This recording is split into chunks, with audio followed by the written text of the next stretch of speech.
Anos était un seigneur démon-chèvre qui s'est sacrifié pour sauver le monde, mais renaît 2000 ans plus tard. Cependant, comme personne ne se souvient de lui, il rejoint une académie de démons et commence à cultiver l'aura. Maintenant, toutes les filles du campus veulent goûter à son pouvoir et sont prêtes à tout pour lui plaire. Cette histoire commence le premier jour d'Anos à l'académie du roi démon. Après avoir aidé une fille nommée Misha avec sa lettre d'acceptation, ils décident tous les deux d'entrer ensemble, mais finissent par croiser Sepes, un noble inutile mais puissant qui essaie immédiatement de les intimider avec son statut royal. Au début, Anos l'ignore, mais cela blesse l'ego de Sepes, alors il essaie de les attaquer avec un sort de flamme de niveau divin, mais Anos l'éteint nonchalamment comme une bougie d'anniversaire. Plus tard, lorsqu'il entre dans l'arène de l'académie pour un test de combat peu après cela, Sepes se présente portant une armure démoniaque mythique et sort également une épée flamboyante utilisée à l'époque des dieux. En voyant cela, tous les étudiants s'inquiètent qu'Anos soit sur le point de devenir un kebab humain car personne n'a jamais survécu à une attaque de l'épée enflammée. Cependant, au moment où il se lance à l'attaque, Anos souffle à nouveau les flammes avec des involtures, ce qui fiche tout le monde de stupeur. Après qu'Anos ait expliqué qu'il n'a aucun avantage malgré son accoutrement de cyborg médiéval, Sepes insiste toujours qu'il peut le vaincre. Alors, Anos fait éclater tout son corps simplement en canalisant la magie à travers son battement de cœur. Malgré cela, Sepes continue de jacasser sur le fait qu'il n'a un avantage que parce qu'il utilise la magie de contrainte.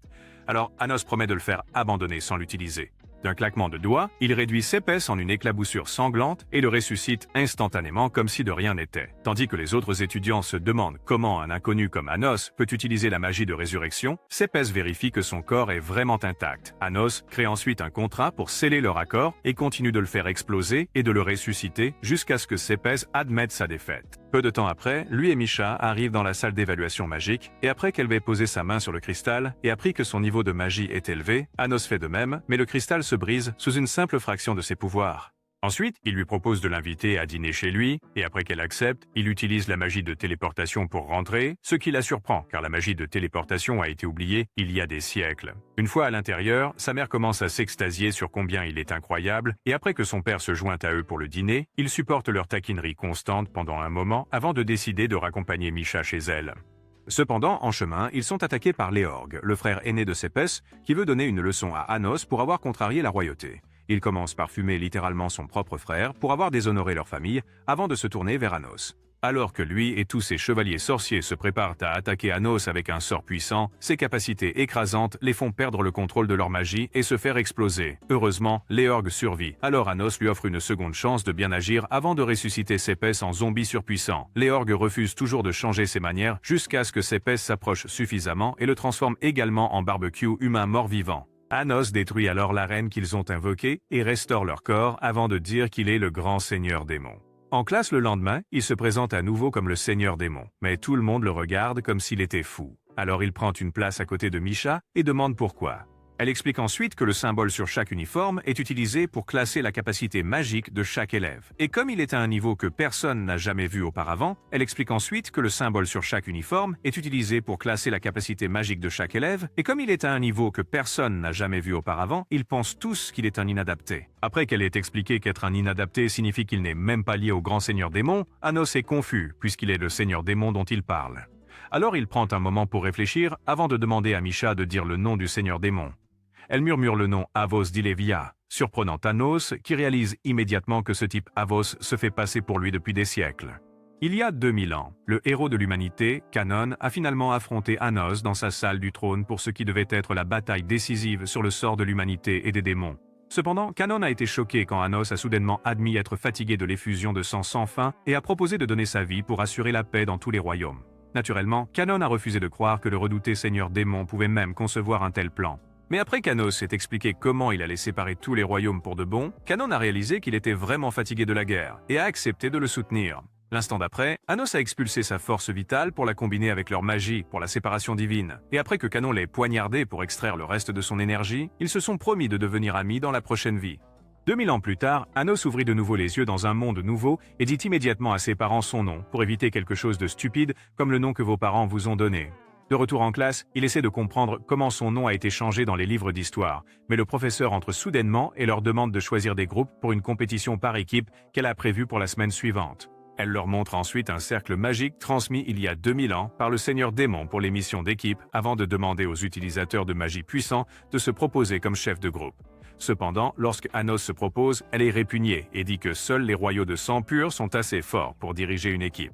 Anos propose alors de prouver qu'il est tout aussi puissant. Et après s'être avancé et avoir créé un contrat avec elle, il réécrit tout le cercle magique, les laissant une fois de plus dans un état de choc car littéralement, personne n'est assez fort pour changer le cercle du Seigneur Démon. Plusieurs minutes plus tard, tout le monde dans la classe se disperse dans les groupes choisis, mais Misha finit par être la seule avec Anos. Alors sa sœur, une noble surpuissante nommée Sacha, arrive pour les taquiner et demande à Anos pourquoi il se lierait d'amitié avec quelqu'un qui ne se qualifie même pas comme humain ou démon. Lorsqu'il la traite de lente pour penser que Misha a moins de valeur qu'une royale de sang pur comme elle perd son calme et active ses yeux de destruction pour l'intimider. Mais il contre avec sa version de la même compétence. Après avoir presque perdu le contrôle de sa vessie, elle s'en va. Alors Anos demande à Misha pourquoi elle est maltraitée si elles sont en fait sœurs, mais Misha lui dit seulement que c'était une décision familiale.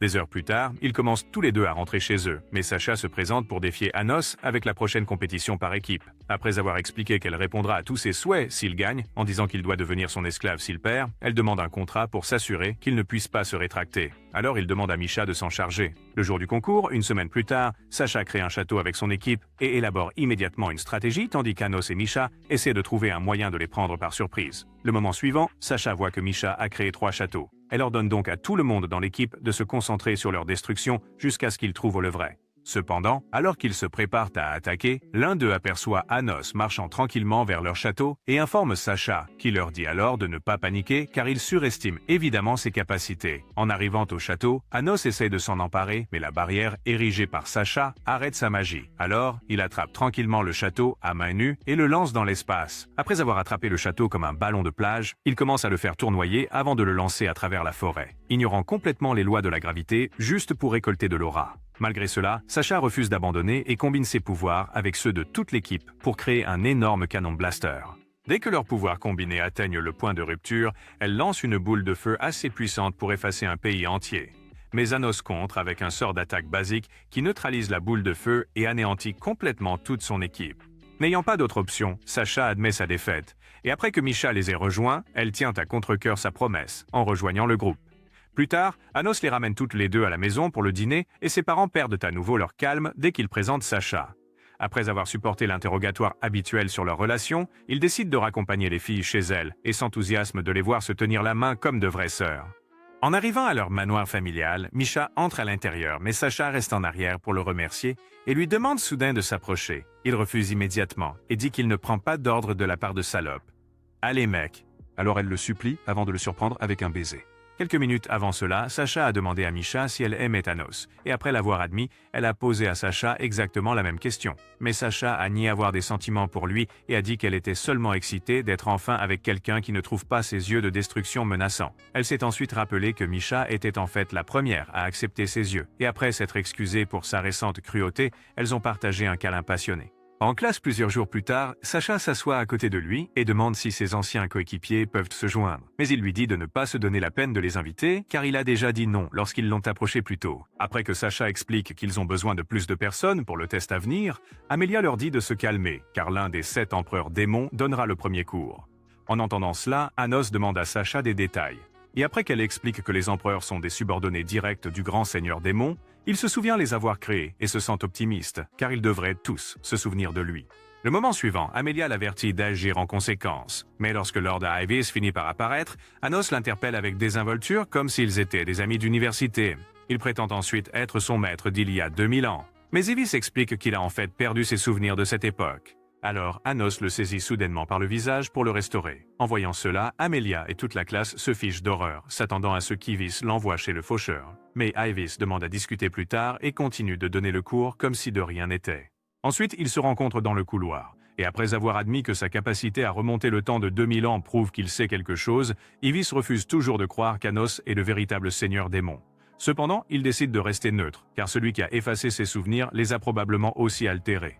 Après son départ, Amelia apparaît pour donner l'emblème de Misha à Anos et explique qu'elle l'a fait tomber.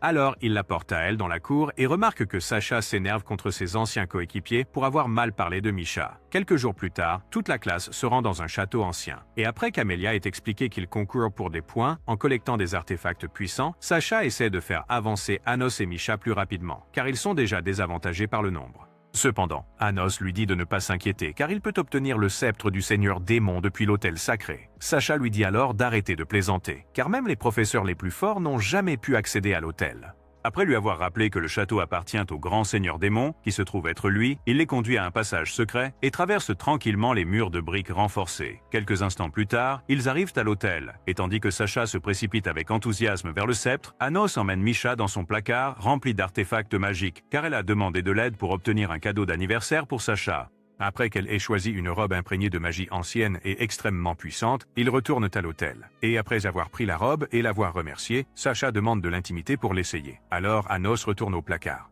Quelques minutes plus tard, il revient et trouve Misha par terre avec un poignard dans la poitrine, tandis que Sacha se tient au-dessus d'elle en riant comme une folle et en la traitant d'idiote pour avoir pensé qu'elle accepterait un jour une paysanne sans âme comme sœur. Quand Anos demande pourquoi elle fait cela, elle commence à l'insulter aussi et dit qu'elle les a seulement supportés pour gagner la compétition. Alors qu'elle prétend détester Misha au plus haut point et crée un cercle magique au-dessus du poignard pour empêcher Anos de s'approcher, il l'accuse de mentir et lui dit d'arrêter, car elle aurait découpé Misha en morceaux si elle avait vraiment voulu ne plus l'aimer. Cela prend Sacha par surprise, alors elle essaie de s'enfuir. Mais il guérit Misha et lui attrape le bras avant de demander la vraie raison de ses actions. Cependant, Misha commence à le supplier de lâcher prise, et après qu'il le fasse, Sacha s'en va. Alors il demande à Misha une explication, car il doit y avoir une raison pour laquelle elle supporte constamment la trahison. Misha lui dit alors qu'elle disparaîtra au moment où l'horloge sonnera minuit, car elle n'était jamais censée exister. Après qu'elle explique qu'Ivis l'a séparée de Sacha à la naissance, Anos se souvient comment Ivis a conçu ce sort dans le but de créer une race de démons plus forte. Cependant, le sort de fusion requis finirait par faire fusionner les clones avec la source originale, ce qui arrivera à Misha à minuit. Elle lui dit alors de ne pas s'inquiéter, car elle a déjà accepté son destin il y a longtemps.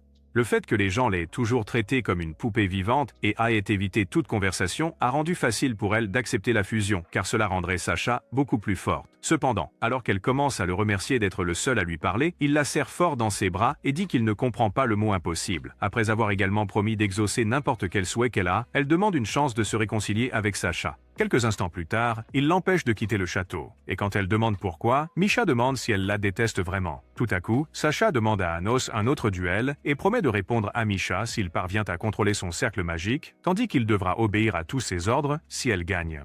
Après avoir demandé si elle n'a toujours pas accepté le fait qu'il est bien plus fort qu'elle, il propose de garder les yeux fermés pendant qu'elle crée le cercle magique. Elle passe ensuite plusieurs minutes à tournoyer comme une ballerine sous crack jusqu'à ce que les deux cercles soient finalement imprimés sur le sol. Cependant, dès qu'elle lui donne la permission de regarder, il reconnaît le sort qu'elle a utilisé pour les créer et demande si elle s'est intentionnellement préparée à l'échec, car il peut facilement le contrôler. Quand elle demande encore une preuve, il réécrit complètement les deux cercles mais laisse son sort original intact. Alors elle et Misha se placent de chaque côté pour leur dernier affrontement. En la regardant dans les yeux, Sacha repense à combien elle était misérable à cause de ses pouvoirs et comment Misha l'aimait fondamentalement, jusqu'à ce qu'elle se sente assez à l'aise pour avoir à nouveau une vie. À un moment donné, elle a commencé à réaliser que personne ne prenait la peine de reconnaître l'existence de Misha. Alors, elle est devenue obsédée par l'idée de trouver un moyen de sortir de la fusion juste pour lui donner une vie normale. Le moment suivant, Sacha combine les cercles et active un contre-sort pour fusionner avec Misha au lieu du plan initial afin qu'elle puisse enfin vivre l'expérience d'être une personne entière. Elle tient alors le visage de Misha et prétend l'avoir détestée depuis qu'elles étaient petites. Mais lorsque le sort commence soudainement à se désagréger, elle tombe à genoux et supplie Misha de la haïr, car cela ne fonctionnera pas si elle ressent encore de l'amour dans son cœur. En entendant cela, Misha l'embrasse et dit qu'elle a accepté son destin avant de remercier Anos de lui avoir donné la chance qu'elle avait demandée. Le moment suivant, Sacha commence à supplier Anos de trouver un moyen de sauver Misha, mais il lui dit de ne pas s'inquiéter car il prévoit déjà de faire l'impossible en les sauvant toutes les deux. Naturellement, elles sont confuses et demandent comment il peut y parvenir. Alors il explique son plan de remonter le temps jusqu'au moment où elles ont été séparées afin qu'elles puissent fusionner avec leur double et continuer à vivre en tant qu'êtres complets. Malgré cela, ils ont tous les deux du mal à croire que c'est réellement possible, alors il crée un cercle magique immensément puissant et explique plus en détail le sort qu'il prévoit d'utiliser avant de dire qu'ils doivent tous les deux croire en lui pour que cela fonctionne. Juste au moment où ils décident enfin de lui faire confiance, il se fait poignarder en plein cœur par Ivis, qui dit ensuite que les filles sont destinées à servir d'hôtes pour le seigneur démon. L'instant d'après, Anos arrache l'épée et dit qu'il en faut beaucoup plus pour gagner avant de le projeter contre le mur pour se concentrer sur le sort. Dès qu'il l'active, ils se retrouvent tous dans les limbes, suspendus entre les lignes temporelles avant que le dieu du temps, Urgo, n'apparaisse pour punir Anos d'avoir enfreint les règles. Après avoir remonté le temps pour ressusciter Ivis, Urgo le possède et commence immédiatement à attaquer. Alors Anos crée une barrière pour protéger les filles. Cependant, Urgo brise lentement chacune d'elles. Alors il dit aux filles de se souvenir de leur promesse de croire en lui, avant qu'Urgo ne le poignarde à nouveau en plein cœur. Alors que le gardien du temps mort-vivant commence à célébrer, Anos le saisit par l'épaule et dit que même la mort ne peut pas le retenir longtemps. En entendant cela, Urgo s'enfuit immédiatement aussi loin que possible pour prendre de la distance et déclenche soudainement une compétence d'arrêt du temps, espérant les garder tous figés sur place. Après qu'Anos l'ignore complètement et continue de marcher vers lui, il perd son sang-froid et essaie toutes les attaques possibles, mais Anos les bloque toutes tout en libérant les Fear de son sort. À ce moment-là, l'horloge sonne 12 heures, mais au lieu de fusionner en un seul comme Ivis l'avait prévu, ils commencent tous les deux à prier Anos et finissent par fusionner avec des versions d'eux-mêmes du passé. Cela amène Urgo à réaliser enfin à quel point il est cuit. Mais ensuite Anos s'excite à l'idée de le faire payer et invoque une épée connue pour sa capacité à effacer n'importe quoi de l'existence. Malgré cela, Urgo se précipite pour l'attaquer. Alors Anos lui tranche la tête et purifie son âme du corps d'Ivis avant de l'effacer de l'existence. Quelques minutes plus tard, ils retournent au château, et après avoir été ressuscité, Ivis tombe à genoux pour s'excuser auprès d'Anos et explique que quelqu'un contrôlait son esprit et son corps. Anos restaure alors ses souvenirs et lui dit de faire le mort pour pouvoir enquêter secrètement sur les autres empereurs et découvrir qui a tout changé. Peu après cela, Anos et les filles sortent du château, et après qu'ils ramassent une lettre que Misha porte toujours avec elle, elle devient émotive et explique qu'elle a refusé de l'ouvrir après l'avoir reçue de ses gardiens parce qu'elle avait peur de perdre sa vie. Sacha la prend immédiatement dans ses bras et commence à s'excuser pour toutes les méchancetés qu'elle a dites, alors Anos leur laisse de l'espace pour s'exprimer. Ensuite, il place une bague au doigt de Misha et explique que c'est son cadeau d'anniversaire avant de souhaiter également un joyeux anniversaire à Sacha et de lui demander pourquoi elle semble beaucoup plus douce que la fille qu'il a embrassée l'autre soir.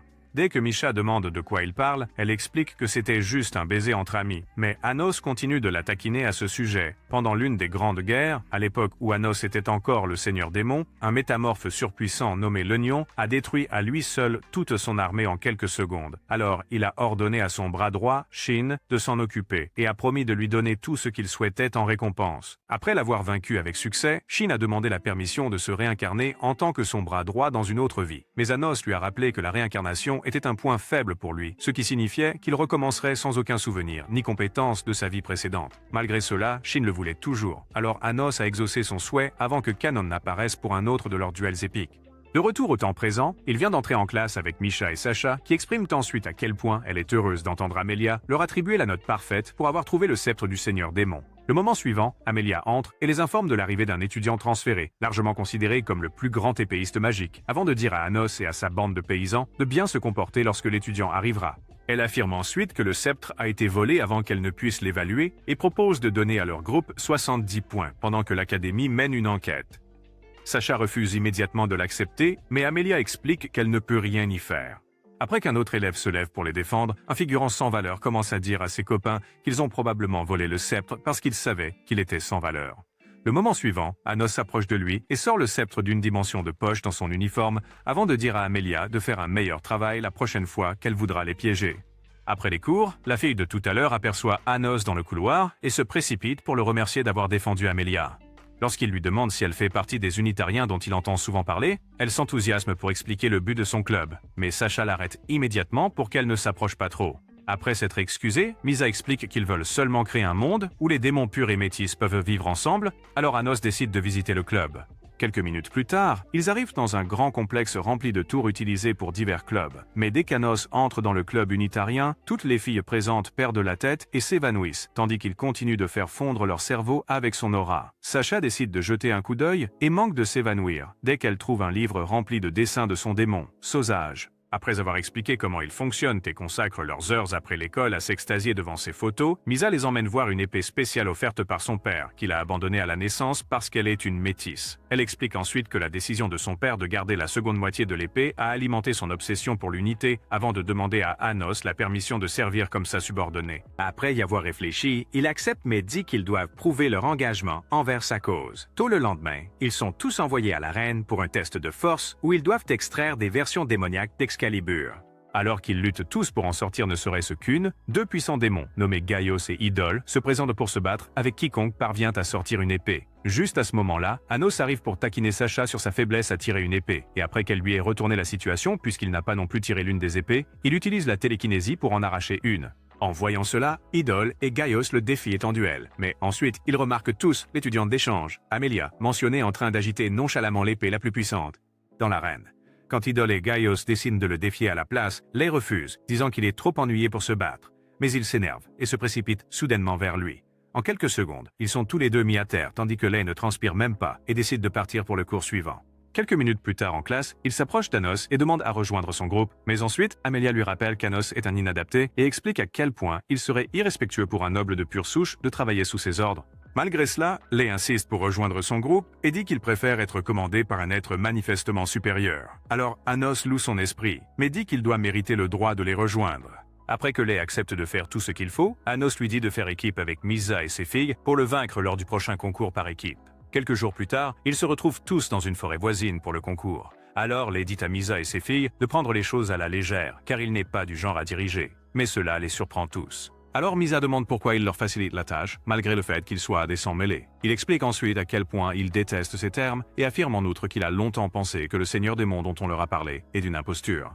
Pendant qu'ils discutent des stratégies d'attaque, Anos dit à Sacha et Misha de ne pas s'inquiéter pour Lei. Alors Sacha décide d'affronter l'équipe de filles de Misa, pendant que Misha construit un château pour servir de base. Peu après, Anos trouve Lei et s'excuse pour le retard avant de demander pourquoi il a une épée émoussée au lieu de sa vraie.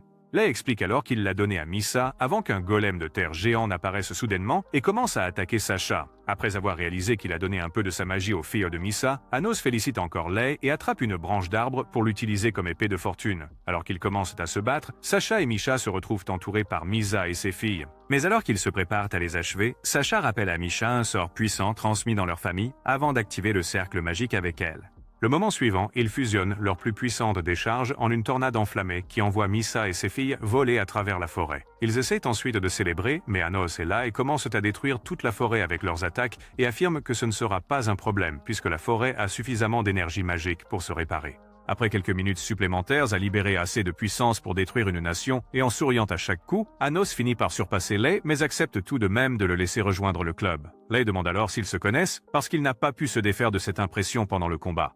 Anos lui dit donc qu'ils pourraient s'être connus il y a 2 millénaires. Des heures plus tard, ils rejoignent tous les parents d'Anos pour un festin, et lorsque Misa demande si c'est vraiment correct pour elle d'être présente puisqu'elle a perdu le concours, Anos lui donne également la permission de rejoindre le club. Il explique en outre que la compétence qu'elle a utilisée pendant le concours fait d'elle un atout extrêmement précieux. Alors elle le remercie pour l'opportunité et promet de faire de son mieux. À ce moment-là, Isabella lui dit qu'elle a également fait des efforts pour s'améliorer en étudiant sous la tutelle d'Elialudao, l'un des 7 empereurs démons. Peu après, Lei et Misa sortent prendre l'air. Alors Anos décide de les surveiller pendant qu'Isabella montre à Misha et Sacha à quoi il ressemblait, juste après sa naissance. Après avoir également expliqué sa croissance fulgurante, elle admet que l'avoir mis au monde a été une expérience effrayante, parce qu'il a failli être affaibli dans le ventre. Mais heureusement, il a survécu, et est devenu le séducteur surpuissant qu'ils aiment tous. Pendant qu'ils continuaient de discuter, Lei s'excuse auprès de Misa d'avoir été un peu égoïste pendant le duel parce qu'ils auraient probablement pu gagner s'ils les avaient aidés avec le golem au lieu de concentrer toute son attention sur Anos.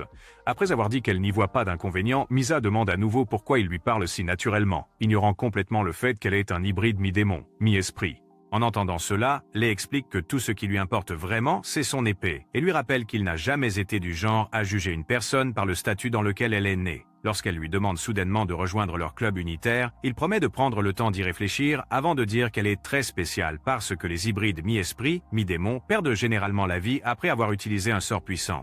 Le lendemain en classe, Amelia leur rappelle le prochain tournoi d'épée et nomme Lei et Anos comme les étudiants choisis pour représenter leur classe. Dès que le cours se termine, ils sortent tous les deux pour en parler.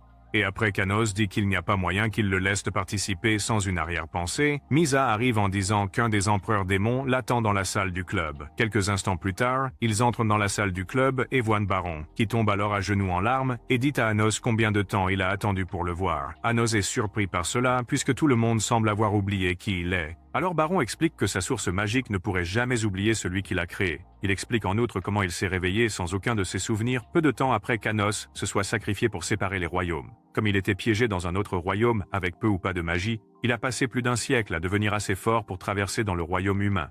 Mais quand il a finalement réussi, un autre seigneur démon nommé Avos d'Ileva avait déjà pris le contrôle. Quand il mentionne le tournoi et demande s'il va vraiment y participer, Anos dit qu'il ne s'inquiète pas de ce que les royaux ont prévu. Mais ensuite, Baron suggère d'abandonner, parce que s'il arrête de mordre à l'hameçon, le faux seigneur démon pourrait enfin se révéler. Plus tard dans la journée, Anos rentre chez lui pour voir que Misha a déjà préparé le dîner avec l'aide d'Isabella. Alors il les rejoint pour manger et apprend qu'Amelia est venue lui souhaiter bonne chance pour le tournoi. Alors qu'il essaie de comprendre ce qu'elle prévoit probablement, Isabella propose d'organiser un autre festin après qu'il ait gagné le tournoi, mais il lui dit de ne pas se donner cette peine puisqu'il n'a même pas encore décidé d'y aller. Elle lui demande alors pourquoi et continue d'insister pour qu'il y aille jusqu'à ce qu'il dise oui. Le moment suivant, Misha lui tend une cuillère de nourriture devant le visage, alors il prend une bouchée et la remercie d'avoir préparé un repas aussi incroyable. Après avoir mangé, il lui propose de lui offrir tout ce qu'elle veut en récompense. Alors elle demande à passer le lendemain avec lui. Le lendemain, il tient sa promesse en se présentant à leur rendez-vous. Elle l'emmène donc dans une boutique d'artisanat spéciale où elle fabrique la plupart des boules à neige vendues là-bas. Après que Melissa les ait accueillis et les ait conduites à l'atelier, Misha décide de créer une boule à neige de toutes pièces pour l'impressionner. Mais il décide immédiatement d'en faire une encore meilleure.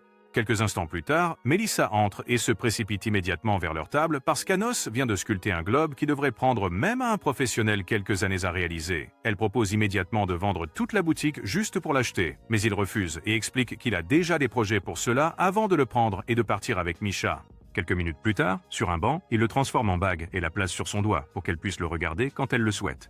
Tout à coup, elle devient émotive et dit qu'elle ne peut rien faire pour le rembourser puisqu'il peut littéralement tout faire. Mais il lui dit de ne pas se faire d'illusions, car si elle passe les prochaines années à perfectionner sa magie de création, elle pourrait rivaliser avec ses capacités. En entendant cela, elle est excitée de commencer l'entraînement. Mais un café achat attire soudainement son attention, alors elle commence à insister jusqu'à ce qu'il décide de l'emmener à l'intérieur. Elle s'excuse ensuite d'avoir dévié leur rendez-vous, mais il lui dit que c'est en fait pratique, parce qu'Ibis, qui se trouve actuellement dans le corps d'un chat, est aussi dans le café. Juste à ce moment-là, il apparaît pour dire à Anos que l'empereur Béron n'est pas réellement derrière les royaux comme il le pensait initialement. Il s'avère qu'il y a quelqu'un d'autre qui tire les ficelles. Mais la seule information qu'il a pu trouver reliait le marionnettiste anonyme à une clinique locale.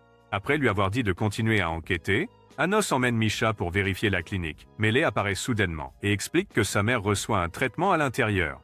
Anos propose alors de la guérir de n'importe quelle maladie, mais Melee le traite comme une blague et le remercie pour l'offre avant d'entrer pour voir sa mère transparente.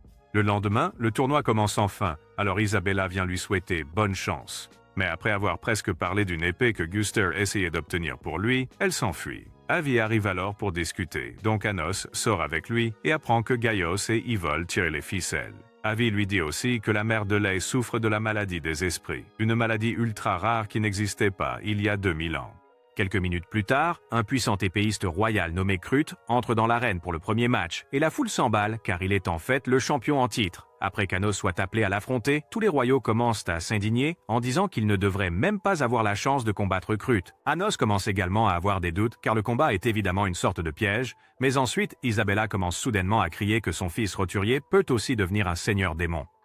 Le moment suivant, Guster apparaît enfin avec une épée en adamantium et lui dit de ne pas s'inquiéter du sang, alors Anos décide de se frayer un chemin à travers n'importe quel piège et saute dans l'arène pour affronter Krut.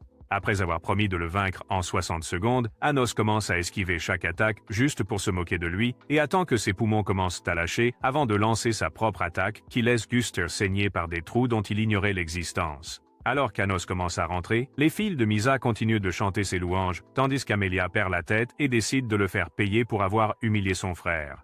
Quelques minutes plus tard, Misa arrive dans la salle d'attente pour continuer à dire à Anos à quel point il était incroyable. Alors il lui rappelle que ce n'est que le premier tour, avant qu'il ne voie que Lei vient également de gagner son premier combat. Lorsque le présentateur l'appelle soudainement royaliste, ils se figent tous les deux de choc et attendent son retour pour lui demander comment il a pu changer de camp si rapidement. Lei explique alors comment les royaux l'ont convaincu avec une réserve à vie d'argent et la vie de luxe dont il a toujours rêvé. Mais Misa a encore du mal à croire qu'il les a trahis juste pour ça. En se retournant pour partir, Lay promet à Anos une défaite douloureuse, mais Anos explique qu'il doit être prêt à tout risquer juste pour une égratignure.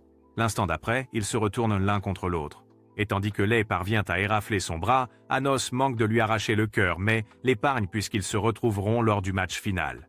Dès que Lay part, Anos dit à Misa qu'il est contrôlé par un collier de mort et explique que l'attaque soudaine était juste pour pouvoir scanner l'énergie magique circulant dans le corps de Lay. Après avoir terminé ses duels pour la journée, Anos retrouve les filles et ses parents à l'extérieur de l'arène pour parler de ses exploits. Lorsque Guster part enfin pour terminer son travail de la journée, Anos décide de partir avec Misa également, alors Isabella propose de garder son épée. Peu après, ils trouvent tous les deux la chambre de Sheila à l'hôpital, alors Anos regarde de plus près et réalise qu'elle est à moitié esprit, à moitié démon comme Misa. Misa demande alors comment elle pourrait être la mère de Lay puisqu'il est de pure race. Après avoir dit qu'elle est probablement juste la seule figure maternelle dans sa vie, il essaie de comprendre la cause de son état, mais elle se réveille et l'appelle par son nom, ce qui le surprend. Il lui demande alors comment elle le connaît. Elle lui raconte ensuite toutes les fois où Lay parlait de lui avant de révéler également qu'il a été contraint à la soumission par les royaux, parce qu'il ne pouvait pas se permettre son traitement. Anos propose immédiatement de la guérir, mais demande si elle a une idée de la cause de sa maladie. Elle lui rappelle alors que la force vitale d'un esprit diminue si moins de personnes reconnaissent leur existence ou leur culture. Comme ses traditions et sa culture ont été abandonnées depuis longtemps, il n'y avait pratiquement personne pour alimenter sa force vitale, et elle s'est progressivement détériorée jusqu'à ce que Lay l'emmène à l'hôpital. Après avoir également dit à Anos que Lay a été malheureux pendant la majeure partie de sa vie parce que personne ne pouvait l'égaler, elle le supplie de se donner à fond lors de leur duel. En entendant cela, Anos décide de régler le problème en remontant simplement le temps et en établissant plus de traditions pour s'assurer que suffisamment de gens y croient. Cependant, il décide aussi de transférer une partie de la force vitale de Misa, et lorsque Sheila essaie de l'arrêter, Misa lui dit de ne pas s'inquiéter car elle est prête à risquer sa vie, tant qu'ils peuvent libérer Lay des royaux. Après qu'Anos ait terminé le sort, Misa commence à transférer sa force vitale. Mais il sent soudain quelqu'un, avec de mauvaises intentions, se diriger vers Isabella et les filles. Alors qu'ils continuent tous à jacasser sur la performance d'Anos lors du combat, Amelia apparaît soudainement avec un faux sourire et dit à Isabella qu'ils viennent de recevoir de nouvelles règles pour conserver l'arme de chaque participant. Isabella explique calmement qu'elle ne peut pas remettre l'épée qu'Anos lui a confiée, mais Amelia commence alors à essayer de la lui arracher. Après qu'elle réussit à le garder, Amelia l'attaque avec une boule de feu. En essayant d'esquiver, elle se retrouve avec une cheville cassée. Alors les filles interviennent pour la protéger, mais elles sont aussi repoussées. Malgré cela, elles se relèvent et continuent à se battre pour qu'Isabella puisse s'échapper, mais Amelia neutralise facilement leur magie de groupe. Cependant, même après que ces attaques commencent à les brûler, elles se relèvent et commencent à chanter le thème d'Anos. Alors Amelia décide d'arrêter de jouer gentiment et attaque jusqu'à ce qu'ils commencent tous à ressembler à un steak de qualité. Juste au moment où elle essaie de donner le même traitement à Isabella, Anos arrive enfin pour la protéger et paralyse Amelia avant de soigner Isabella et les filles. Après avoir demandé leur nom et promis de s'en souvenir pour toujours, il emmène Amelia à l'arène et la poignarde dans le dos avant de promettre d'arrêter si elle admet qu'il est le seigneur démon et implore sa clémence. Elle essaie d'abord de refuser, mais après qu'il ait enfoncé la lame plus profondément dans son dos, elle commence à chanter comme un disque rayé. Mais il l'envoie quand même au faucheur avant de la ressusciter en paysanne pour qu'elle puisse enfin voir ce que la vie ressent dans les tranchées. De retour à l'hôpital, Lay presse soudainement un couteau contre le cou de Misa, mais après avoir réalisé ce qu'elle fait, il lui dit d'arrêter de risquer sa vie pour lui. Elle insiste alors que c'est le minimum qu'elle puisse faire compte tenu de tout ce qu'il a déjà traversé. Le moment suivant, elle perd connaissance, et après l'avoir allongé sur un canapé, Sheila se réveille à nouveau pour lui parler. Il promet immédiatement de s'assurer qu'elle aille mieux, mais elle lui dit d'arrêter de gâcher sa vie, à essayer de sauver la sienne parce qu'elle a déjà accepté son destin. Après lui avoir rappelé les beaux souvenirs qu'ils partagent déjà, elle s'évanouit. Alors, il sort juste avant qu'Anos ne revienne. Le lendemain, ils se retrouvent enfin face à face pour le dernier duel du tournoi.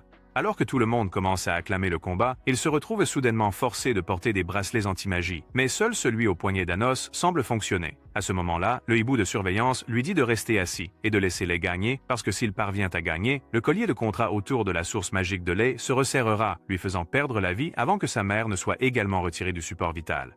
Dès qu'il croise le fer, Lay remarque qu'Anos a été à peine affecté par le bracelet anti-magie. Mais après qu'Anos lui dit de ne pas s'en inquiéter, il recule d'un pas et se coupe pour déclencher le collier de contrat. Cela surprend Anos, alors Lay explique qu'il préfère se donner à fond pour son dernier duel plutôt que de laisser les royaux dicter comment cela se passe. En entendant cela, Anos lui dit d'arrêter de penser à Sheila et à tout le monde pour qu'ils puissent enfin se donner à fond. L'instant d'après, ils reprennent le duel et croisent le fer à une vitesse fulgurante, tandis que les autres essaient de suivre leurs mouvements. Après des minutes à essayer de se décapiter, ils concentrent tout dans une dernière charge et Lay parvient à envoyer le bras d'Anos voler à travers l'arène. Mais Anos parvient tout de même à le surprendre. Tout à coup, ils sont transportés dans une prison dimensionnelle, et le hibou de garde, qui s'avère être Baron, explique comment il a passé chaque instant éveillé à planifier cette opportunité pour enfin mettre fin à Anos. Après qu'Anos demande s'il pense vraiment qu'une dimension de poche suffit à l'arrêter, Baron lui rappelle que le bracelet a pris une grande partie de sa magie avant que Lei ne lui coupe le bras. Il invoque alors Gaios et Idol pour s'assurer qu'Anos n'a aucune chance de survivre, mais leurs têtes sont soudainement tranchées par Lei, qui explique ensuite qu'Anos a en fait brisé le collier de contrat avec ce coup. Alors qu'ils se préparent tous les deux à attaquer, Baron ouvre un portail pour montrer à Lei où il a gardé Sheila. Mais juste au moment où il essaie de conclure un marché avec eux, Anos lui dit de faire ce qu'il veut avec elle parce qu'ils ne tomberont plus dans aucun de ses pièges. L'instant d'après, Lei saute dans le portail. Alors Anos décide de se concentrer sur la défaite de Baron, mais il invoque le mur de la mort qu'Anos a utilisé pour séparer les royaumes il y a 2000 ans. Après l'avoir envoyé l'attaquer, il entre dans un espace absolu accessible uniquement aux lanceurs de sorts et envoie également le mur de la mort à Lei. Mais Anos parvient à les protéger tous les deux malgré le peu de magie qu'il lui reste. Quand Lei lui demande de fabriquer une épée avec la magie qu'il lui reste, Anos lui rappelle qu'un léger contact avec le mur pourrait le tuer. Mais Lei insiste pour aider, alors Anos lui envoie une épée. Cependant, après seulement quelques attaques, l'épée se brise. Alors Anos le protège à nouveau, pendant qu'il s'excuse d'être inutile. Anos essaie de le motiver à réessayer, mais il refuse jusqu'à ce que Sheila se réveille et propose de l'aider. Il essaie immédiatement de l'arrêter, mais elle lui dit de ne pas s'inquiéter et utilise le peu de vie qui lui reste pour se transformer en épée. Elle lui rappelle ensuite une promesse qu'il a faite de devenir le plus grand épéiste il y a des années. Alors, il utilise cela comme motivation pour se battre à nouveau et parvient à dissiper le mur de la mort avant de marquer légèrement le visage de Baron. Malgré cela, Baron invoque encore plus de murs pour les attaquer. Mais Anos attrape soudainement son épaule, ce qui le surprend, car personne ne devrait pouvoir entrer dans son espace absolu. Après lui avoir montré la marque sur son visage, Anos demande s'il se sent toujours optimiste, mais il répond en le piégeant dans une sphère de mort et en prenant la fuite. Dans un retournement de situation peu surprenant, Anos détruit la sphère et invoque son épée avant de trancher ses jambes nettes. Par désespoir, Baron commence à lancer tous les sorts qu'il a maîtrisés, mais Anos les neutralise facilement avant de le poignarder à la tête et de voir qu'il est contrôlé par un parasite magique. Après l'avoir détruit, il retourne dans l'arène mais reste figé dans le temps. Alors Baron explique comment il a soudainement été attaqué après leur première conversation il y a des semaines. Anos amène ensuite Gaios et Idol et purifie leur source magique du contrôle mental avant qu'ils ne remarquent Tavos d'Ilhebia, les observant silencieusement depuis un coin.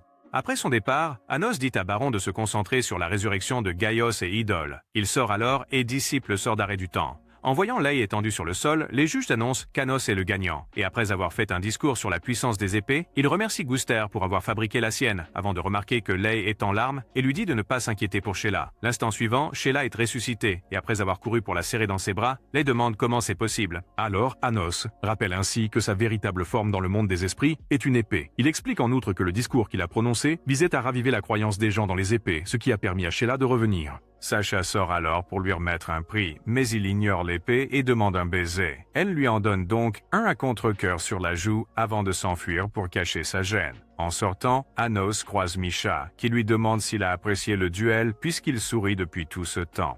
Pendant la Grande Guerre, il y a 2000 ans, Anos a décidé de rendre visite à la capitale de l'humanité, mais Canon l'attendait juste à l'extérieur avec plusieurs barrières pour l'empêcher d'entrer. Malgré tout cela, Anos les a traversées facilement, alors Canon s'est préparé à se battre, seulement pour entendre qu'Anos voulait simplement trouver un moyen de favoriser la paix entre leurs deux peuples.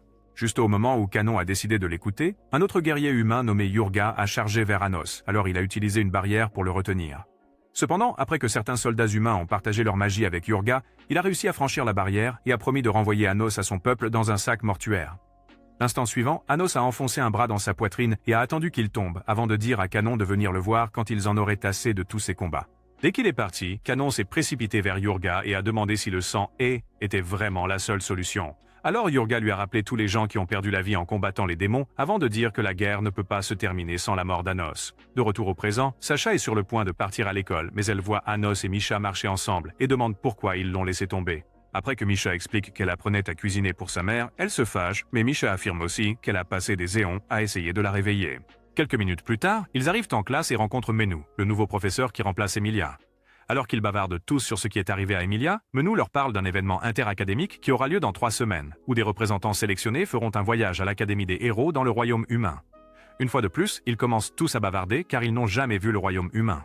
Alors Menou explique l'histoire des héros de l'humanité. Elle essaie ensuite d'expliquer la différence entre leurs sorts d'attaque principaux, mais Anos prend le relais et l'explique en détail jusqu'à ce que les dames commencent à perdre patience. Peu après, il emmène Lai et les filles s'entraîner et commence par assommer Sasha. Après lui avoir dit de se concentrer sur le contrôle de ses yeux de destruction, il brise l'épée de glace de lait en morceaux et frit ses organes avec un coup au corps avant de dire à Misha de s'améliorer aussi. Tout à coup, il est pris par surprise par un brouillard, mais il le retrace facilement jusqu'à Misa avant de lui dire combien il est important de tirer parti de sa meilleure compétence. Il leur dit ensuite à tous d'affiner leurs compétences, car les héros qu'ils pourraient rencontrer dans le royaume humain seront probablement aussi puissants que Kanon.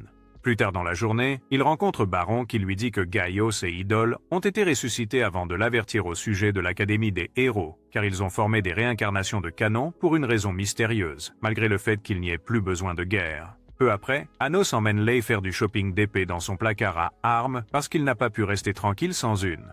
Après qu'il en ait choisi une, Anos lui dit de la tester sur une statue, et après qu'il échoue à laisser une éraflure, il explique que la capacité de coupe de l'épée est entièrement contrôlée par la volonté de son porteur. Il explique en outre que seul son bras droit pendant la Grande Guerre pouvait contrôler l'épée, et admet qu'il ressent la même sensation qu'à l'époque chaque fois qu'ils se battent. En entendant cela, Lei affirme qu'il a toujours ressenti un lien avec le passé, mais dit qu'il ne semble rien pouvoir s'en rappeler. Le lendemain, préparez-vous et rencontrez les autres représentants étudiants avant d'être informés qu'ils doivent faire le voyage vers le royaume humain dans 10 jours pour réussir. Alors que d'autres groupes discutent de stratégies pour y arriver à temps, Anos utilise sa compétence de téléportation pour les amener devant la capitale humaine en quelques secondes. Une fois à l'intérieur, Misa, Lai et Misha décident de jeter un coup d'œil. Alors Anos demande à Sasha de le suivre à l'Académie des héros pour une rapide enquête. En chemin, elle lui dit de rester discret, et quand il demande pourquoi, elle lui rappelle toutes les fois où il a mis leur vie en danger pendant les cours. Il la félicite alors de ne pas perdre son sang-froid chaque fois qu'il fait quelque chose de choquant, et dit qu'elle mérite vraiment les yeux de démon, mais elle est troublée et essaie d'éviter de le regarder. Alors qu'elle continue de se tortiller, il explique à quel point elle est incroyable, et lui fait promettre d'utiliser ses yeux pour protéger tout le monde s'il n'y a jamais une situation qui l'empêche de le faire. Quelques minutes plus tard, ils arrivent à l'Académie des héros et malgré toutes les supplications de Sasha, Anos force nonchalamment les portes. Mais une étudiante nommée Eleanor apparaît pour leur dire que les non-étudiants ne sont pas autorisés sur le campus. Après qu'Anos ait expliqué qu'ils sont des représentants étudiants de l'Académie des démons et qu'ils voulaient juste regarder autour, elle propose de leur faire visiter l'endroit. Une fois à l'intérieur, elle explique comment le bâtiment de l'Académie était à l'origine le grand château utilisé pour vaincre le Seigneur Démon avant de les emmener dans une grande bibliothèque utilisée pour stocker les archives de la victoire de Kanon contre le Seigneur Démon.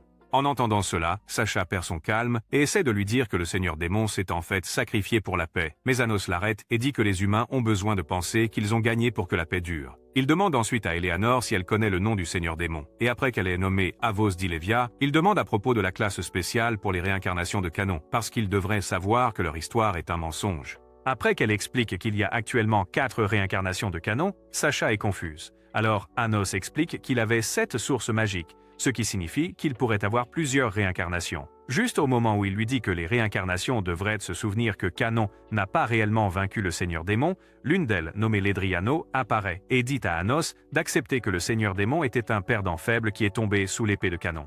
Après qu'une autre réincarnation de Kanon nommée Laios apparaisse, Anos leur dit d'arrêter de mentir car il ne peut y avoir qu'une seule véritable réincarnation. Laios décide alors de le prouver en attaquant, mais il est repoussé d'un simple battement de cils d'Anos, bien qu'il soit clairement exposé comme un faible sans valeur. Il essaie d'attaquer à nouveau, mais Ledriano l'arrête et s'excuse auprès d'Anos. Quelques instants plus tard, Anos décide de partir avec Sasha, mais Eleanor lui dit soudain d'arrêter de chercher Kanon, parce que la véritable réincarnation n'est certainement pas la même personne qu'il connaissait autrefois, surtout parce qu'il a été tué par un autre humain. Plus d'une semaine plus tard, Menou se présente enfin avec le reste des étudiants.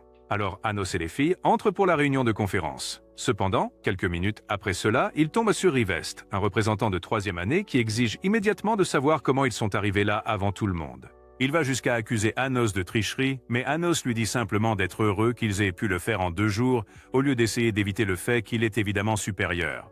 Après avoir dit qu'ils ne l'accepteront jamais comme le Seigneur Démon, Rivest s'éloigne avec le reste de ses camarades pour le cours de conférence. Une fois qu'ils se sont tous installés avec les représentants de l'Académie des héros, un vieux bonhomme avec des poches sous les yeux nommé Diego se présente comme le directeur et le chef de la classe de réincarnation de Kanon. Après les avoir accueillis à l'Académie, il décide de commencer en demandant à un représentant de chaque Académie de montrer une partie de leur magie. Pour les héros, Ledriano décide d'intervenir, tandis que Rivest se nomme lui-même pour l'Académie des démons. En arrivant sur scène, Ledriano utilise son talent pour restaurer une épée sacrée et en démontre la puissance. Alors Rivest décide de leur montrer un sort de démonisation pour se vanter. Cependant, lorsque sa magie commence soudainement à vaciller, Diego et Ledriano demandent si c'est le mieux que l'Académie des démons puisse offrir. Alors qu'ils commencent tous à se moquer de Rivest, Anos demande pourquoi ils ne peuvent pas se passer de trucs bon marché, car ils ont clairement utilisé un sort caché qui empêche les sorts démoniaques de prendre effet. D'un claquement de doigts, il rétablit la magie de Rivest. Alors, il termine le sort de démonisation. Mais Anos décide quand même d'en rajouter en invoquant une épée sacrée juste devant toute la classe. Diego la qualifie immédiatement de fausse, mais Anos explique que la magie sacrée dont il ne cesse de parler n'est qu'une magie ordinaire sur une longueur d'onde différente. Diego demande alors s'il est la réincarnation du Seigneur Démon, mais un étudiant de l'Académie leur dit de regarder son uniforme pour voir qu'il n'est qu'un inadapté surpuissant qui ne pourrait jamais rêver de devenir le grand Seigneur Démon. En entendant cela, Laos demande s'il y a quelqu'un d'autre à l'Académie plus fort que lui. Alors, ils commencent tous à se disputer, au lieu d'accepter la vérité évidente. Plus tard dans la nuit, Baron se présente dans la chambre d'Anos pour partager des informations sur le prétendu meurtre de Canon. Après avoir dit qu'il n'y a aucune mention de cela dans les archives, il raconte une légende qui prétend qu'il reviendra pour les sauver du Seigneur Démon, réincarné une fois de plus. Le moment suivant, Sacha et Misha arrivent pour emmener Anos à un festival célébrant Yurga, l'homme haineux qui voulait désespérément le finir pendant la Grande Guerre. Après s'être rappelé à quel point il était psychotique, Anos aperçoit Lei avec Misa et essaie de s'approcher. Mais Sacha l'arrête parce qu'ils semblent apprécier la compagnie l'un de l'autre pendant qu'ils continuent à regarder. Lei arrête de tirer sur les cibles et demande à Misa si elle veut essayer autre chose. Mais elle s'excuse de son absence et dit qu'elle ne peut pas se débarrasser d'une étrange sensation qu'elle a eue en classe avec les héros étudiants. Lei se souvient alors de la façon dont ils ont presque commencé à se battre et la félicite d'avoir su garder son calme à travers tout cela. Après l'avoir également remercié d'avoir sauvé sa mère, il décide de lui acheter un collier et choisit spécifiquement un avec 2 coquillages avant de l'aider à le mettre. En allant à un test le lendemain, toutes les filles le remarquent et commencent à demander à Misa où elle l'a eu, tandis que Sacha dit à Lei qu'elle a fait des recherches et a découvert que le collier est en fait une version plus romantique d'une bague de fiançailles transmise dans la tradition humaine depuis des décennies. Anos explique ensuite que cela a commencé avec 2 amants qui portaient chacun un coquillage pour se souvenir l'un de l'autre avant de perdre la vie dans la Grande Guerre. Quelques instants plus tard, il retrouve Diego et ses élèves pour le test, mais Anos remarque qu'Eleanor ne s'est pas présentée pour le test. Diego explique alors qu'ils vont effectuer le test dans le lac de l'Académie en utilisant leur vraie magie pour essayer de se surpasser. Lorsqu'il dit soudainement à Menou de former une équipe convenable, au lieu de la faible qui a fait une crise l'autre jour, Rivest et les autres perdent leur calme et la prennent à part pour demander une chance de s'en prendre aux zéros. Anos leur dit immédiatement de se calmer puisqu'ils sont manifestement trop immatures pour gérer une simple provocation. Mais Rivest lui dit de ne même pas penser à les représenter parce que même s'il est plus fort, ils ont besoin de se racheter en tant qu'élèves de Menou en gagnant. Quelques minutes plus tard, ils commencent à installer une base dans le lac. Alors Anos profite de l'occasion pour demander à Menou au sujet de Rivest. Elle explique ensuite comment il était autrefois un faible qui détestait complètement le Seigneur Démon, jusqu'à ce qu'il apprenne que la compétence pour laquelle les démons sont connus avait été créée à l'origine par le Seigneur Démon pour sauver autant de vies que possible, au lieu de la destruction pour laquelle il est devenu connu. Peu de temps après cela, Rivest envoie certains de ses coéquipiers à la recherche des héros, mais après seulement quelques minutes, ils commencent à se plaindre de ne pas pouvoir utiliser leurs capacités. Après que Ledriano, Laos et Ini tendent une embuscade à toute l'équipe, Anos partage ses yeux démoniaques avec Menou pour qu'elle puisse voir qu'ils ont infusé de l'eau bénite dans le lac pour affaiblir Rivest et ses coéquipiers. En quelques secondes, les 3 détruisent la base de Rivest et les laissent tous inconscients dans l'eau. Alors Menou dit à Diego d'envoyer des équipes de secours, mais il lui dit d'attendre un peu plus longtemps parce que l'équipe de secours a eu un problème en chemin. Heureusement, Anos les sort facilement de l'eau, mais quand Menou s'approche suffisamment pour soigner Rivest, elle remarque un stigmate sur sa poitrine qui résiste à la magie de guérison. Elle accuse alors Diego d'avoir intentionnellement mis les étudiants en danger, mais il nie savoir de quoi elle parle et la blâme pour avoir choisi des étudiants faibles. Encore une fois, Anos propose de guérir Rivest, mais il refuse d'accepter l'aide. Alors Anos admet que sa détermination est admirable avant d'expliquer que s'entêter dans cette situation ne fera que nuire à Menou. Après avoir accepté l'aide à contre-cœur, Rivest remet l'équipement que Diego a utilisé pour les piéger et le supplie de racheter leur honneur. Anos retrouve ensuite les filles pour passer un deuxième test, mais Ini et les autres commencent à les taquiner à propos de ce qui s'est passé dans le lac et lui disent de vider l'eau s'il ne cesse pas de se plaindre.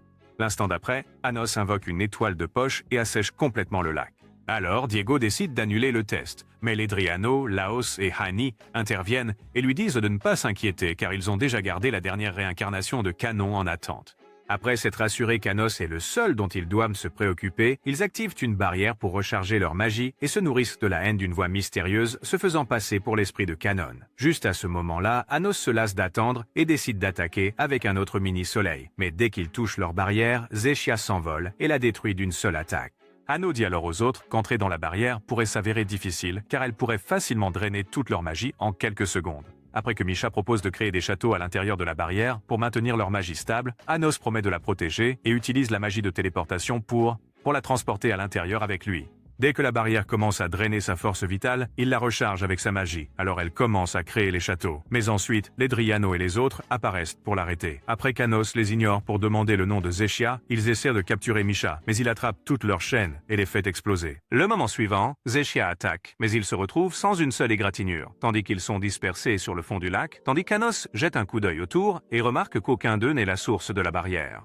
Sacha se présente à Laios et lui dit d'arrêter de se concentrer sur Anos car elle peut facilement le vaincre aussi. En entendant cela, Laios perd son sang-froid et déchaîne immédiatement tous les sorts de son arsenal. Mais elle évite rapidement chaque attaque et manque de peu de lui couper la tête avec une puissante contre-attaque. Après avoir saisi son équipement magique, il la poursuit à toute vitesse et finit par le récupérer. Il l'entoure alors de nombreuses sphères explosives pour arrêter son vol erratique. Mais alors qu'il se précipite pour porter le coup final, des artères explosent soudainement, le faisant s'écraser avant de réaliser qu'elle avait imprégné son équipement de magie noire avant qu'il ne le récupère. Malgré cela, il essaie d'utiliser les orbes explosives, mais elle les détruit toutes en quelques secondes et l'achève avec ses yeux destructeurs. Presque au même moment, N parvient à piéger Lei avec un sort de gravité et invoque une deuxième épée sacrée pour lui donner un stigmate résistant à la guérison.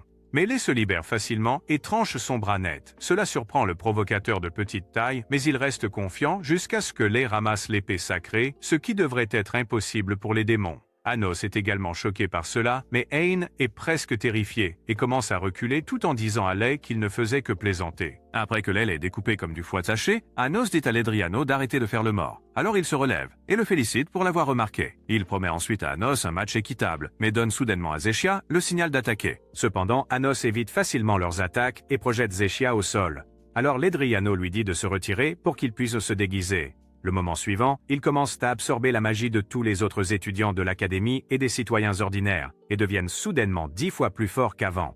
Finalement, Anos crée une barrière suffisamment forte pour bloquer leurs attaques, et utilise le même sort de déguisement pour obtenir de la magie des filles. Avec cela, il contre facilement chaque attaque et manque de peu de faire exploser le bras de Ledriano, le laissant dans un état de choc car il ne s'attendait pas à ce qu'un seul homme ait plus de magie que tout le royaume humain. Après qu'Anos explique que le seul humain à avoir jamais utilisé le guise à son plein effet était Canon, Ledriano perd le contrôle et se fait posséder par la voix maléfique se faisant passer pour Canon. La même voix commence également à laver le cerveau des filles, mais Misha parvient à les en sortir et décide d'aider Anos. Cependant, lorsqu'il voit Zeshia se préparer à utiliser un sort puissant, il dit à Misha de s'éloigner et avertit Zeshia de ne pas l'utiliser car elle pourrait ne pas y survivre. L'instant suivant, elle change d'avis et se poignarde au cœur, déclenchant une explosion de source qui couvre toute l'académie d'une lumière aveuglante. Étonnamment, Anos survit sans une égratignure, mais Zeshia réapparaît soudainement pour répéter le sort. Alors il saisit sa source pour tout arrêter. Juste à ce moment-là, Eleanor l'appelle et dit qu'elle est la seule à pouvoir arrêter Zeshia. Alors Anos dit à Misha d'aller la voir pendant qu'il empêche Zeshia d'exploser. Quelques minutes plus tard, Misha trouve le sanctuaire, mais Diego apparaît aussi et déclenche une explosion sacrée qui la renverse avant de la poignarder à plusieurs reprises et d'admettre qu'il a toujours prévu de les envoyer tous à la faucheuse. Alors qu'il essaie de poignarder sa source, Anos lui explose littéralement le dos et scelle Misha dans une dimension de poche pour la soigner avant d'attraper Diego et de le brûler de l'intérieur. Après l'avoir ressuscité, il exige de connaître la véritable raison de leur haine envers les démons et utilise le sort de démonisation de l'autre jour pour révéler la véritable forme de Diego. Le moment suivant, Diego lave le cerveau de tous les étudiants pour qu'ils fassent exploser leurs sources simultanément. Mais Anos fige le temps pour arrêter l'explosion et arrache sa source. Après avoir expliqué comment Canon n'aurait jamais soutenu une obsession aussi psychotique pour le sang, il écrase la source de Diego et emmène Misha dans le sanctuaire pour voir Eleanor qui prétend alors être l'incarnation de la magie. Avant d'essayer d'expliquer plus en détail, elle demande à Anos de la libérer de l'orbe pour qu'elle puisse empêcher tout le monde à la surface d'exploser. Alors il brise l'orbe et restaure ses vêtements pour empêcher les pervers comme vous de voir les bonnes choses. Après avoir désactivé le sort d'autodestruction que Diego a utilisé sur tout le monde, Eleanor libère la matière noire couvrant d'innombrables clones dispersés dans le sanctuaire et explique qu'ils ont tous été créés pour préserver la haine que le commandant Yurga ressentait envers les démons.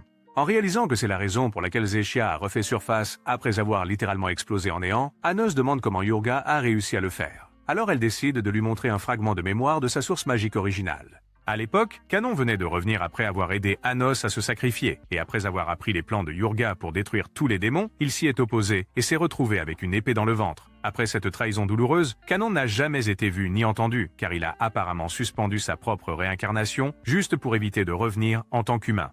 Eleanor explique ensuite comment Yurga a divisé sa source magique originale en deux pour créer Ask, la version de guise qu'ils utilisent pour recevoir de la magie des autres, et elle, afin qu'elle puisse créer plus de clones sans cervelle qui s'entraîneraient comme soldats à l'académie pour le plan maître de Yurga. Après avoir jeté un coup d'œil aux clones dont elle a passé les 2 derniers millénaires à s'occuper de leur disparition, Eleanor supplie Anos de la détruire, car aucun d'eux ne lui pardonnerait jamais. Cependant, les clones de Zeshia l'appellent soudainement et supplient Anos de la sauver. Juste au moment où il accepte d'aider, un nouveau Diego apparaît en demandant ce qu'il compte faire avec elle. Anos se prépare alors à l'achever une deuxième fois, mais les 3 derniers empereurs démons apparaissent avec Avos d'Ilivia. Alors qu'il s'approche de l'épée sacrée légendaire de Canon, Diego lui dit de ne pas essayer car un démon ne pourrait jamais la toucher. Mais Avos la retire facilement et utilise un trou noir miniature pour aspirer Diego et ses soldats avant de faire face à Anos. Après avoir bloqué son attaque, il dit à Anos d'accepter le destin car rien ne peut être fait pour l'arrêter à ce stade. À ce moment-là, un autre clone de Diego est projeté à travers tout le royaume humain pour informer tout le monde de la légende qu'ils ont transmise au cours des 2000 dernières années. Alors qu'il promet de s'assurer que le seigneur démon soit à nouveau vaincu, Avos et les 3 derniers empereurs démons se projettent également à travers le royaume des démons et ordonnent au peuple de se préparer à la guerre car c'est enfin leur tour de faire souffrir l'humanité. Peu de temps après, Anos retrouve Baron et les autres empereurs qui lui annoncent que l'armée démoniaque s'est déjà mobilisée pour attaquer le royaume humain au lever du soleil. Après avoir demandé ses ordres, Sasha, Misha et tous les autres alliés d'Anos arrivent pour aider. Alors il leur dit de se reposer car ils partiront au lever du soleil. Tôt le lendemain, Lei trouve Misa regardant au loin avec un air inquiet. Alors il prend la moitié du collier d'elle pour symboliser sa proposition et promet de revenir quoi qu'il arrive. Quelques minutes plus tard, ils retrouvent tous Anos qui explique qu'ils doivent empêcher les armées démoniaques et humaines de s'affronter pour qu'ils puissent s'occuper d'Avos et empêcher cette guerre d'avoir lieu. Peu de temps après, Sasha et Misha retrouvent la première troupe de l'armée démoniaque et décident d'utiliser le pouvoir de la fraternité pour les retenir. Lei et Misa s'occupent des affaires en battant à plate couture tout soldat démoniaque qui essaie de les dépasser. Au même moment, Anos envoie Baron et les autres empereurs pour s'occuper de la force principale d'Avos. Et après les avoir aidés à éliminer la plupart des soldats, il se dirige vers le château d'Avos pour enfin l'arrêter. Cependant, au moment où il arrive, Misa l'appelle pour lui dire que Lei a soudainement disparu. Au même moment, Anos apprend que Baron a déjà capturé les 3 derniers empereurs travaillant pour Avos. Alors, il prend un moment pour réfléchir avant de partir et d'arrêter Avos juste avant qu'il ne passe dans le royaume humain. Il croise immédiatement le fer, mais après avoir repéré un collier à son cou, Anos le saisit et recule d'un pas avant de demander à Canon pourquoi il s'est réincarné en démon. L'instant d'après, Lei enlève le masque et demande comment il l'a découvert. Alors, Anos commence par la nuit où il a offert le collier à Misa. La seule façon pour lui de savoir ce que signifiait le collier est s'il avait vécu en tant qu'humain, car les démons ne l'ont jamais appris. L'indice suivant était le fait que Canon possède 7 sources magiques, ce qui expliquerait pourquoi il n'en a combiné que 6 avec les sources des 6 empereurs, car il avait encore besoin de la dernière pour maintenir son immortalité. Après avoir énuméré tous les autres indices subtils qui ont commencé à s'accumuler, Anos demande pourquoi il va aussi loin. Alors Lei admet qu'il avait tort de faire confiance aux humains. Après la trahison de Yurga, il a réalisé qu'ils essaieraient d'attaquer à nouveau les démons après la réincarnation d'Anos, alors il a décidé d'utiliser la capacité de son épée à contrôler le destin pour réécrire l'histoire des démons et revenir en tant que seigneur démon à la place d'Anos. Cela amène Anos à réaliser qu'il a l'intention de laisser les humains cesser de l'aimer à nouveau, juste pour les satisfaire avec l'illusion qu'ils ont enfin obtenu la vengeance que Yurga a passé des siècles à planifier. Lorsqu'il demande pourquoi, Lei lui rappelle qu'il est toujours un héros, ce qui signifie qu'il doit expier les dommages causés par son peuple, ainsi que rembourser le sacrifice d'Anos en étant celui qui paie le prix ultime pour une fois. En entendant cela, Anos lui montre le collier qu'il a donné à Misa et lui rappelle que les amoureux ne le partagent qu'au moment de la mort pour s'assurer que leurs âmes se retrouvent après la réincarnation. Il dit ensuite à Lei de le prendre par la force s'il vraiment veut se réunir avec Misa après le sacrifice. Alors Lei se lance dans le duel épique qu'ils désiraient tous les deux depuis des années. En quelques secondes, le ciel est parsemé d'explosions alors qu'ils déchaînent tous les sorts possibles pour gagner. Après quelques minutes supplémentaires de tentatives de meurtre, Anos saisit sa dernière source magique et la broie, provoquant une chute brutale de Lei au sol. Malgré cela, il invoque encore une autre épée pour continuer à se battre. Mais dans un retournement de situation surprenant, Anos se retient et lui permet de transpercer sa source magique. Alors que Lei essaie de comprendre ce qui vient de se passer, il échange leurs vêtements et prend le masque du Seigneur Démon avant que le mur ne s'effondre, les révélant aux armées démoniaques et humaines. Après avoir dit aux démons de se retirer et d'attendre encore une réincarnation, Anos disparaît dans le néant. Lei prend alors un moment de silence pour pleurer un autre sacrifice avant de rengainer son épée et de dire aux soldats humains de rentrer également. Tout à coup, Diego perd le contrôle et le traite d'imposteur avant d'ordonner à tous les clones de Zechia d'activer le mode d'autodestruction. Eleanor essaie immédiatement de l'arrêter, mais il continue à lancer des malédictions à l'armée des démons jusqu'à ce que son âme soit drainée et qu'il active une version extrêmement puissante du sort Guise qui ressuscite Yurga en tant qu'incarnation de toute la haine qu'il a transmise au fil des ans. En voyant cela, Lei essaie d'attaquer, mais Yurga le surpasse facilement. Alors Sasha et Misha décident de prendre le risque de fusionner juste pour l'empêcher de déclencher les clones Zechia. Lei s'allie également à nouveau avec Misa pour l'arrêter. Mais malgré tous leurs efforts, Yurga parvient tout de même à déclencher les clones. Juste au moment où l'explosion engloutit tout ce qui est en vue, Anos remonte le temps de quelques secondes pour désactiver le sort. Et après que les clones soient tous retombés au sol, il explique comment le coup final de Lei était censé déclencher une réincarnation instantanée suffisamment puissante pour le ramener dans le temps. Naturellement, cela laisse Yurga dans un état de choc, mais il s'excite soudainement à nouveau et dit que c'est l'occasion parfaite de l'achever à main nue. Le moment suivant, Lei rejoint Anos pour l'attaquer, mais Yurga les expulse facilement tous les deux du ciel. Il commence alors à drainer toute l'humanité de sa magie. Alors Anos dit aux filles de chanter à nouveau pour qu'il puisse retrouver tous ses pouvoirs pendant qu'il transforme la plus grande bataille de toute la création en comédie musicale. Tous les autres soldats des deux camps unissent leurs forces pour la première fois afin d'aider Anos et Lei à arrêter Yurga. Avec toute l'énergie positive qui régénère sa magie, Anos attaque à nouveau et commence à contrer chaque coup. Mais Yurga refuse toujours d'accepter la paix, alors Lei efface ses jambes pour l'empêcher de bouger. Il parvient encore à se relever pour une dernière attaque, alors Lei et Anos s'envolent et combinent leurs forces pour une attaque finale. Après qu'ils aient tous deux transpercé son crâne, Anos remonte le temps pour retrouver le collier de coquillage qu'il avait offert à sa femme, juste pour l'aider à ressentir enfin un sentiment de paix avant que son âme ne soit effacée de l'existence. À ce moment-là, Misha et Sasha se séparent et se précipitent dans ses bras, alors il les réconforte pendant que Lei retrouve Misa. Quelques instants plus tard, Anos trouve Eleanor et partage une partie de sa magie pour s'assurer qu'elle ne puisse plus jamais être exploitée. Après lui avoir dit de se concentrer sur les milliers de clones de Zechia dont elle doit maintenant s'occuper, il retourne dans le royaume des démons. Plus tard dans la soirée, Anos rentre chez lui et reçoit un accueil chaleureux d'Isabella et Guster qui remarquent alors Eleanor et demandent si elle est la dernière membre de son harem.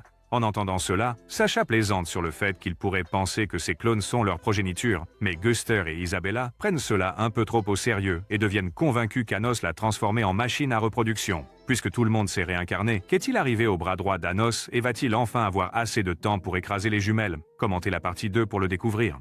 Et n'oubliez pas d'activer les notifications après vous être abonné pour ne jamais manquer aucun de nos récapitulatifs.